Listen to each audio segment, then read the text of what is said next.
Assalamu alaikum everybody and welcome to Ramadan with Zidane, and today is the first of Ramadan and hope your Ramadan will go healthy, wealthy and wise. So it has been now the 7th edition of Ramadan with Zidane, which is 2022, ever since we started this glorious journey back in 2016. So we are going to be doing a lot in this Ramadan too, and we'll hope that this Ramadan is as usual a great Ramadan for us and we catch the rahmas and barakas of this month before the month is out.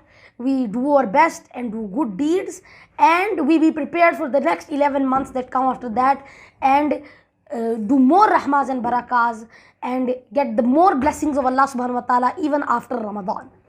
So now of course we are going to start off from where we left off. So in this Ramadan we are going to be doing it from Sura Zumar, which is basically the 39th surah of the Qur'an, and we are going to be going till the 29th surah of the Quran, which is Surah Al-Ankabut. Now Surah Az-Zumar is starting from the 24th juz of the Quran, and Surah Al-Ankabut there is the 20th juz of the Quran. But the thing is that this is half. Surah Zumar, it is 24 and 23 juz. So the juz which we are going to complete in this Ramadan with Zidane 2022, we are going to be doing juz 23, juz 22, juz 21, and juz 24 and juz 20, they are going to be juz which are partially completed. So they are not going to be like full, but you know the surahs, they have bits of them inside. So we are going to be doing Surah Az-Zumar, which is the 39th surah of the Quran, and there are 75 ayat in it. Now just like the surahs before it, like Surah Al-Mu'min, which you can also call Surah Al-Ghafir, then Surah Fusilat, which is also called Surah Hamid.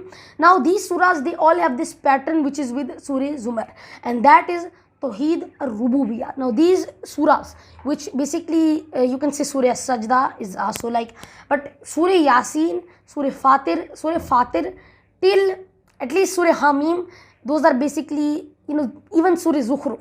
So these surahs, they are the concept of Tawheed. It actually starts with Surah Dukhan, which is the 44th surah of the Quran, and it starts descending till Surah Fatir. Then after that there is a little bit of Tawheed, but these surahs, these are the core. The core of these surahs are Tawheed. These patterns are being repeated in this surah. First of all, it's being talked about the book with occasionally a huruf-e-muqattiyat. Actually, this is one of the longest chains of huruf-e-muqattiyat in the Holy Quran, and these surahs, they have a lot of them. And in Surah Zumar, this is going to be seen over here that they are going to be, of course, the pattern of Tawheed, which is going to be repeated, the creation of human beings, the creation of the heaven and the earth. So without further ado, let's start Surah Zumar. So, A'udhu billahi minash shaitanir rajim, Bismillahir Rahmanir Rahim, Tanzilul Kitabi minallahil Azizil Hakim. It's the revelation of the book from Allah subhanahu wa ta'ala, who is the Almighty and the All-Wise, which is basically the Quran. Now, over here we have seen that this surah is starting in a much stranger way than other surahs have started.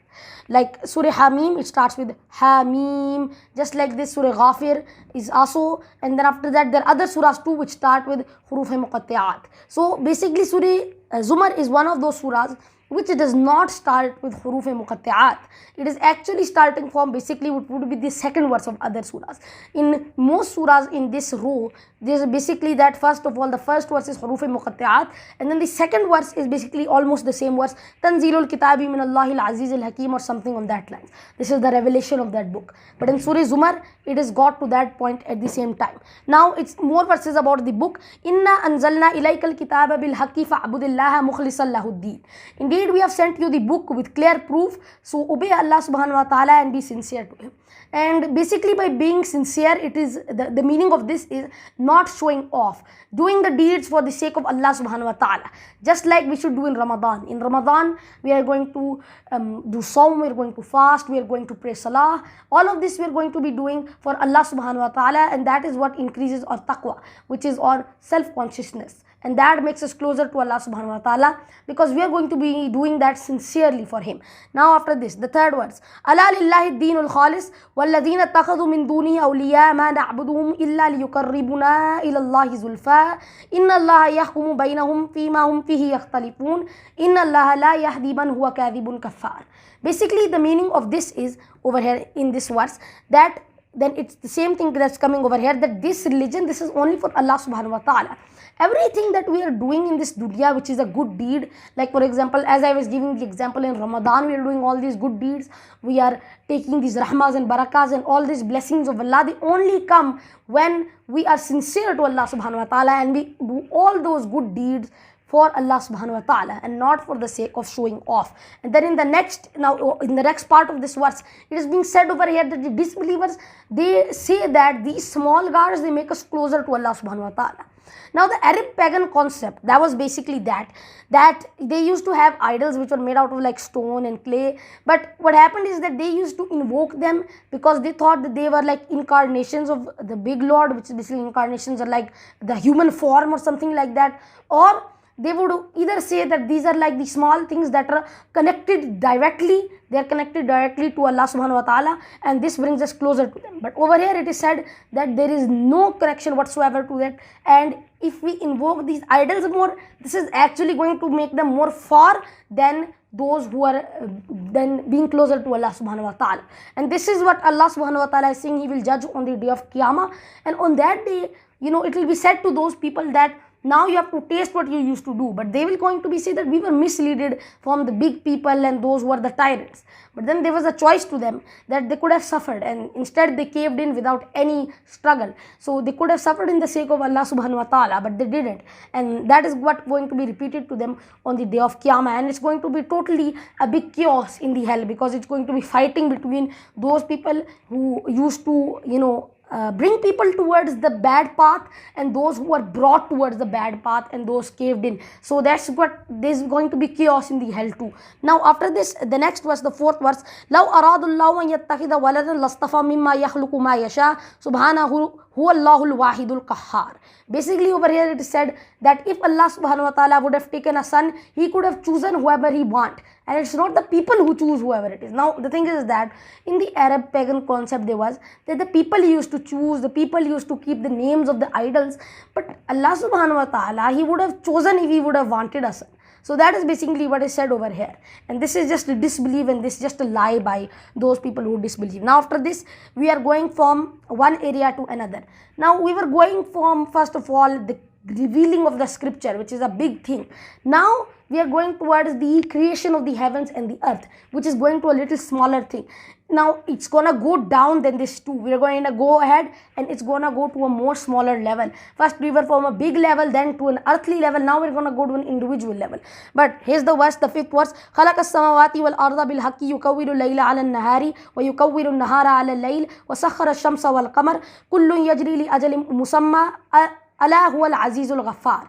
Now over here it is said that Allah subhanahu wa ta'ala, He created the heavens and the earth, and then after that He subjected the moon and the sun to a fixed period. What does that mean? Basically the sun and the moon, they are running for a fixed period. Scientists say that the sun, it will stop running because it's a ball of gas, by the way, and it's going to explode in about 7.5 billion years, and that 7.5 billion years might just be the appointed time. Now this is what is being proven today by modern day science, that there is an appointed time for the sun, there is an appointed time for the moon. Like the two moons of Mars, which is called Deimos and Phobos, they basically have been orbiting around Mars since a lot of time, but now they are starting to go off the gravitational field of Mars, and the smaller moon, which is Deimos, it's gonna go off the gravitational field and just float around in space. But Phobos, it is the moon that is the big one, so it is going to crash into Mars and it's going to make Mars just disintegrate and explode. So this is another example of the fixed time. The moons of Mars, they are being appointed towards a fixed time, and one day that time will come when they will both be off the gravitational force. Just like this, the sun is also at one point it's going to stop, and scientists, they have proven that it's going to stop one day. So basically, yeah, that's basically about the appointed time. Now we are going from the upper level to the lower level. Basically we were first on a universal level, now we went to like the earthly level, and now we went to the individual level about a person.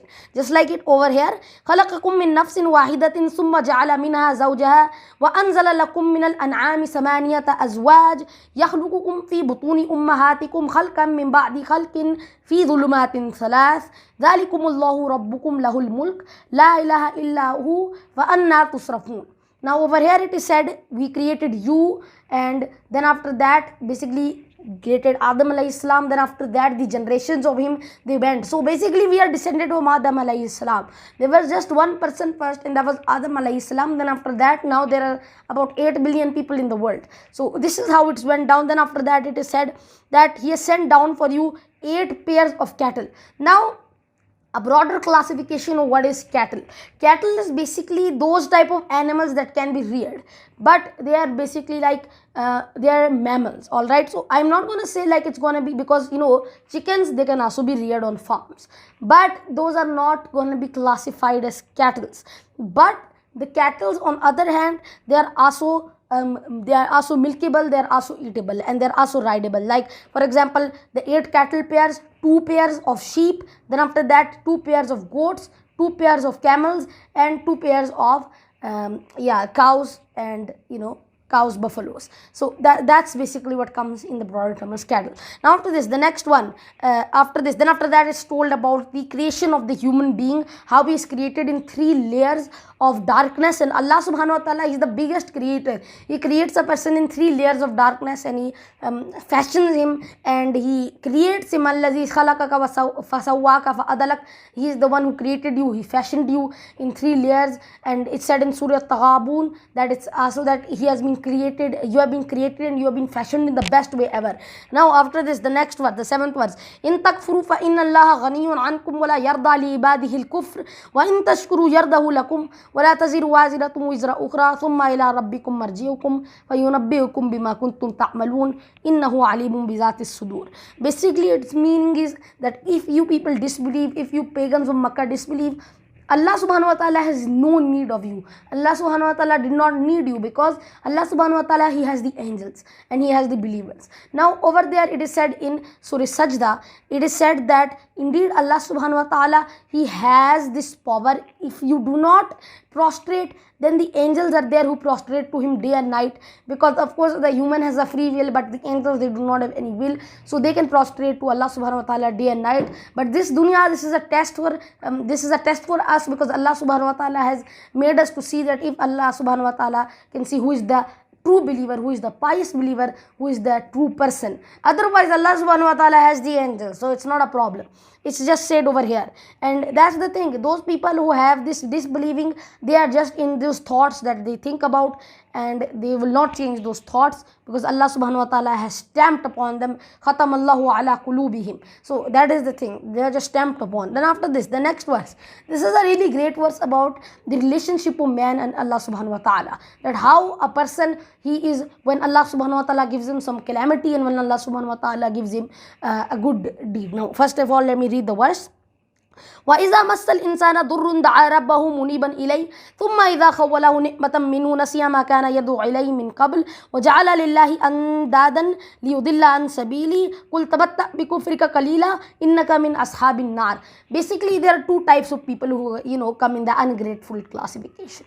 One of them is when some calamity he touches them, he is like, first of all, when some good thing comes to him, then he is like, very good, my Lord is very kind upon me. But when some bad thing comes upon him, he is like, no, my Lord is always ungrateful upon me, and I have never been given anything good. Now this is one type of ungrateful person, one which is being told over here, that it's being told over here that when a person, some very good thing comes to him, now he is like, when something bad thing comes to him, then he is like, he invokes Allah subhanahu wa ta'ala, and he is very sincere to him.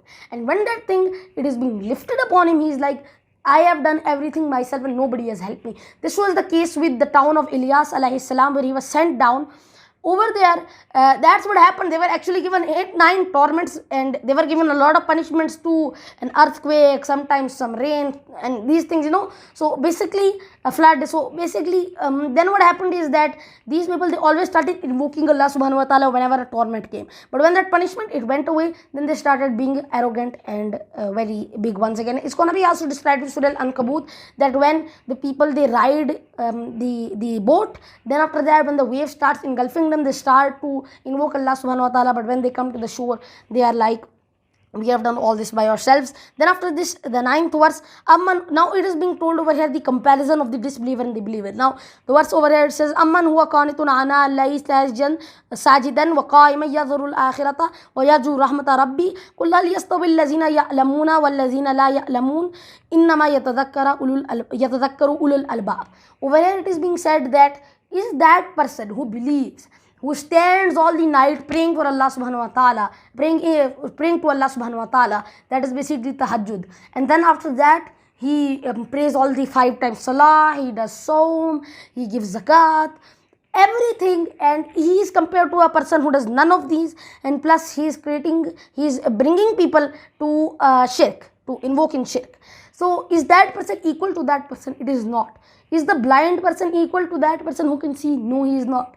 And that's the thing over here. That is what the disbelievers are saying, that we are equal to those persons. There is nothing, but of course they are not equal, because the scales of their weights are tipped the other way, while over the other side is tipped the other.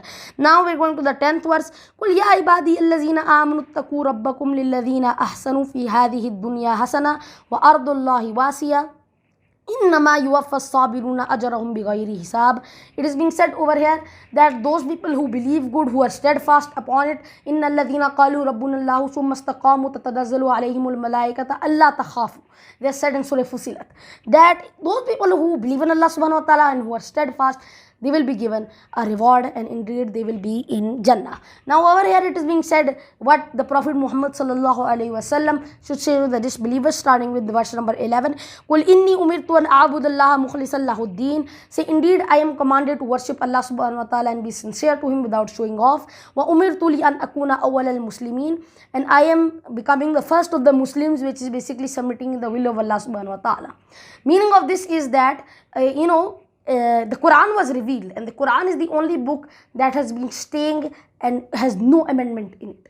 And that is what is being told over here, that I am the first to submit to this will, and then people will follow. Now after this, the next verse, قُلْ إِنِّي أَخَافُ أَنْ عَصَيْتُ رَبِّي عَذَابَ يَوْمٍ عَظِيمٍ. That it is said that indeed I am fearing that day if I disobey my Lord. That is basically, even if Muhammad sallallahu alaihi wasallam would disobey, not that he would really, but the thing is that if he would have, then he would have been also punished, and all his hard work would have been in vain. And after this, the next verse, which is the 16th verse, لَهُم مِّن فَوْقِهِمْ ظُلَلٌ مِّنَ النَّارِ وَمِن تَحْتِهِمْ ظُلَلٌ ذَلِكَ يُخَوِّفُ اللَّهُ بِهِ عِبَادَهُ يَا عِبَادِي فَاتَّقُونِ. It is said over here that torment will be, that punishment will be when the fire will cover them from above and from down. They will be engulfed into fire, and then it will be said, now you guys taste what you have done in the dunya. Now reap that. That's the saying over here, that as you shall sow, so shall you reap. That is that basically whatever you sow, that's what you will reap. If you do good deeds, you will reap good. You will have a good reward in the hereafter and in this dunya too. But if you're bad, if you do bad deeds, then without any repentance, without any turning to good deeds, it is all dark in this world and in the hereafter. Now after this, the next verse,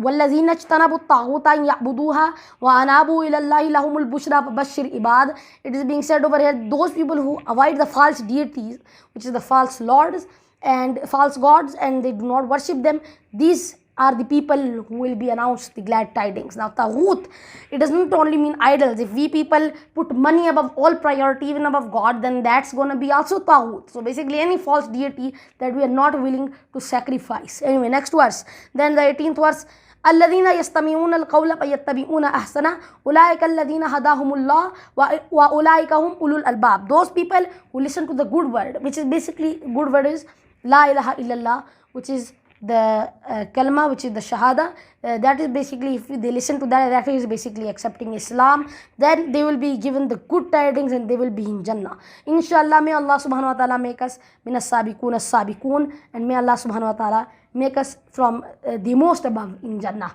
Now after this, the next verse, it's the 19th verse. أَفَمَنْ حَقَّ عَلَيْهِ كَلِمَةُ الْعَذَابِ أَفَأَنْتَ تُنْقِذُ مَنْ فِي النَّارِ. Now, is this the one who is being justified against? That basically, then, basically the one who does bad deeds is going to be justified against.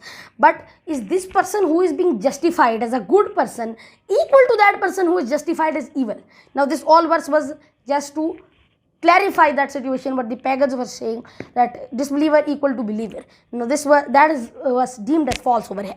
Now the 20th verse, now it's being said about the believers. لكن الذين اتقوا ربهم لهم غرف من فوقها غرف مبنية تجري من تحتها الأنهار وعد الله لا يخلف الله الميعاد. It is basically said over here, those who fear Allah subhanahu wa ta'ala and they are totally sincere to him, then there will be rooms for them which is over rooms, and it's going to be like basically like a a tower, like there are going to be rooms over rooms, ceilings over ceilings, and underneath them there will be what we call it, rivers. So that is basically, but the thing is that it's pretty normal, but the Jannah, what will happen in Jannah, that this is actually much more richer and much more clear.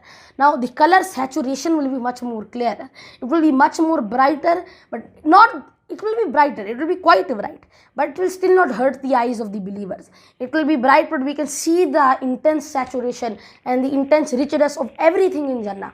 Everything will be different than what is this in this dunya. It might look, if we think in our mind, it might look same, but then on the other hand, it is much more deeper and much more richer. And this is the thing. The thing of Jannah is that no one has ever seen it, nor ever heard it, and nor ever saw it. This is basically a thing that is totally unlocked, that's totally locked to the heart. Now after this, the next one is coming to the signs. ألم ترى أن الله أنزل من السماء ماء فسلكه ينابيع في الأرض ثم يخرج به زرعا مختلفا ألوانه ثم يهيج فتراه مصفرا ثم يجعله حطاما إن في ذلك لذكرى لأولي الألباب. Basically it said over here that, can't you see how the rain comes and it penetrates the soil and the crops start becoming more lush and they become more green, and after that they start sprouting up and they become different colors, different crops, different colors. Like for example, wheat, it is like a creamy white color. Then after that we have rice, it is like in water, so it's like kind of a green color. Then after that there are other crops with different other maize, which is basically like corn, it's yellow. Like that's the thing, many different colors of crops. But the thing over here, like cotton, it is white, so there are different colors of crops. Now over here it is said that this is a reminder for those people who understand. How? Because those people who understand, look at the life cycle of a person. When he first born, so he's weak, then after that he starts going stronger. When he's an adult, so when he's an adult he becomes more stronger. Then when he becomes old, he starts becoming weaker, and then middle-aged weaker, then after that becomes old and he weaks, and then he dies. So that is basically a 80-year process, but in a plant it's being shown like 1 season, 1 year process is being shortened, like 40-year, 50-year, 80-year process being shortened to 1 year. Now after this, the 22nd verse, فَمَنْ شَرَحَ اللَّهُ صَدْرَهُ لِلْإِسْلَامِ فَهُوَ عَلَى نُورٍ مِّن رَبِّهِ فَوَيْلٌ لِلْقَاسِيَةِ قُلُوبُهُم مِّن ذِكْرِ اللَّهِ أُولَٰئِكَ فِي ضَلَالٍ مُّبِينٍ. Those person, now it's being emphasized for the third time here, that person whose light, who has come from the light, who has saw the light, is he the same as that person who hasn't saw the light? Now over here it is said, just like it said in Surah At-Talaq, min az-zulumati ila nur, from the darkness towards the light. And just like this, there are so many people who have come from unexpected areas, but they came to seek the light in Prophet Muhammad sallallahu alaihi wasallam's time. Like for example, Salman al-Farsi raziyallahu ta'ala anhu, he was from a very far away land, possibly from Persia, and then he traveled so long. He first heard of a Christian monastery, and after that, from the Christian monastery, he went on and he traveled until he finally found Muhammad sallallahu alaihi wasallam. Abu Dharr al-Ghafari, he was also quite far away from Makkah. He was from the tribe of Ghafir, and then he sent his brother to inquire about this. Then after that he went himself and he accepted Islam. So they came from somewhere else, but they were guided from the light. And just like this is the opposite, the disbelievers, they are strayed away from the light. Now the next one, 23rd verse, Allahu nazzala ahsan al-hadithi kitaban mutashabihan mathaniya takshairu minhu juludul ladhina yakshawna rabbahum thumma talinu juluduhum wa qulubuhum ila dhikrillah dhalika hudallahi yahdi bihi man yasha wa man yudlil lahu fama lahu min had. Basically over here it is said those people who recite the Qur'an, their skin and their heart, it softens to the remembrance of Allah subhanahu wa ta'ala, and they are more guided, just like it was being mentioned over here in the previous verse, in the 24th verse. وَمَنْ يَتَّقِ بِوَجْهِهِ سُوءَ الْعَذَابَ يَوْمِ الْقِيَامَةِ وَقِيلَ لِلظَّالِمِينَ ذُوقُوا مَا كُنْتُمْ تَكْسِبُونَ. It is being said over here that person who have done all these bad deeds, when they will be faced on that day of Qiyamah, it will be said to them, ذُوقُوا مَا كُنْتُمْ تَكْسِبُونَ, taste whatever you did. Now the 25th verse. كَذَّبَ الَّذِينَ مِنْ قَبْلِهِمْ فَأَتَاهُمُ الْعَذَابُ مِنْ حَيْثُ لَا يَشْعُرُونَ. Those before them, they disbelieved, and the torment came, the punishment came on them from where they did not know. Basically, the meaning of this is not only an attack from the outside, an inside attack too. In Surah Al-Hashr, it has been said in the first verses that those people who are exiled, then they, those people who, the people who are in the fortresses, that all of them were in fortified fortresses, very safe, very fine.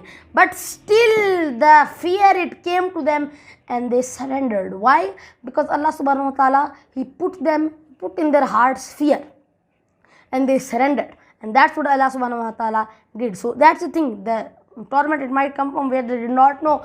So ladies and gentlemen, this is the end of Surah Zumar for now. We are going to be continuing from verse number 25 tomorrow. I hope everybody has a great Ramadan. Keep this Ramadan great so everybody can earn the rahmas and barakas, be well deserved if you do the good deeds. And just like this, for the next 11 months, we hope that it's going to be a great time, a very fruitful year for everybody. 2022, I hope it's a fruitful year for everybody in Ramadan. Let's hope we all get rahmas and barakas. May Allah subhanahu wa ta'ala make us from the sabiqun as-sabiqun. May Allah subhanahu wa ta'ala make us from those who are in Jannatul Firdaus. May Allah subhanahu wa ta'ala stop us from the azab al-nar. ربنا اتمم لنا نورنا واغفر لنا انك على كل شيء قدير. ربنا وسعت كل شيء رحمة وعلما فاغفر للذين تابوا واتبعوا سبيلك وقهم عذاب الجحيم. جزاك الله خيرا واحسن الله عليكم. السلام عليكم ورحمة الله وبركاته.